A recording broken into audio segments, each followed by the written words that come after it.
Hi అండి, అందరికీ నమస్కారం. Welcome to my channel. ఈరోజైతే మన ఛానల్లో బీరకాయ శనగపప్పు కర్రీ అయితే చూపిస్తానండి. బీరకాయ నచ్చని వాళ్ళు కూడా ఇలా చేసి పెట్టండి, ఇష్టంగా తినేస్తారు. ఇంకా లేట్ ఎందుకు, ప్రాసెస్ చూసేద్దాం పదండి. ముందుగా అయితే పచ్చి శనగపప్పుని ఒక అరగంట పాటు నానబెట్టుకున్నానండి. ఇప్పుడైతే ఒక పెద్ద ఉల్లిపాయని చిన్న ముక్కలుగా కోసుకొని పక్కన పెట్టుకోండి. తర్వాత 3 పచ్చిమిర్చిని చీలికలుగా కోసుకోవాలండి. అండ్ ఒక పెద్ద టమాటాని ఒకటి కోసుకోండి. బీరకాయ అయితే నేను 1/2 కేజీ బీరకాయలు తీసుకున్నానండి. పెద్ద ముక్కలుగా కోసుకున్నాను, నేను కుక్కర్లో వండుతాను కాబట్టి. ఇప్పుడైతే స్టవ్ మీద కుక్కర్ పెట్టుకొని ఆయిల్ వేసుకొని ఆయిల్ హీట్ అయ్యాక మనం ముందుగా కోసి పెట్టుకున్న ఉల్లిపాయ ముక్కలు అండ్ పచ్చిమిరపకాయలను కూడా వేసుకొని బాగా ఫ్రై చేసుకోవాలండి.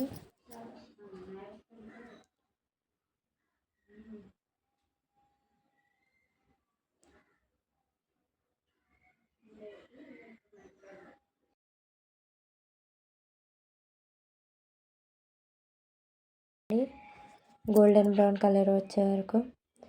ఇప్పుడైతే మనం కోసి పెట్టుకున్న టమాటాలను కూడా వేసేసుకోవాలండి.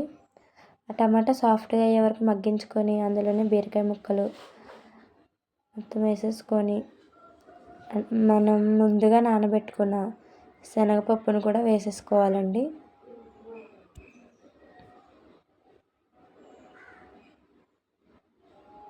వాటర్ లేకుండా వేసుకోండి శనగపప్పు.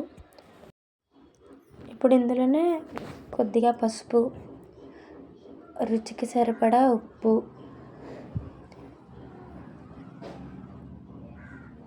వేసి బాగా కలిపి కుక్కర్ మీద ఒక మూత అయితే పెట్టుకోండి.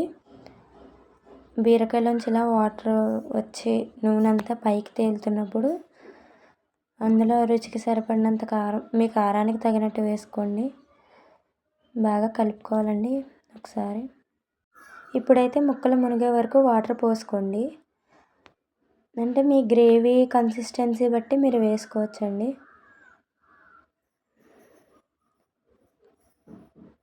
నేను ఇలా అయితే వేసుకున్నాక కుక్కర్ మూత అయితే పెట్టేసానండి.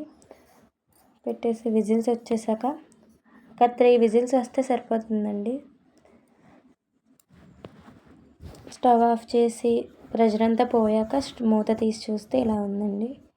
ఇప్పుడు మళ్ళీ స్టవ్ ఆన్ చేసుకొని, నేనైతే మసాలా ఇంట్లో వాళ్ళు ఎక్కువ తినరండి, అందుకే కొద్దిగా గరం మసాలా అయితే వేసాను.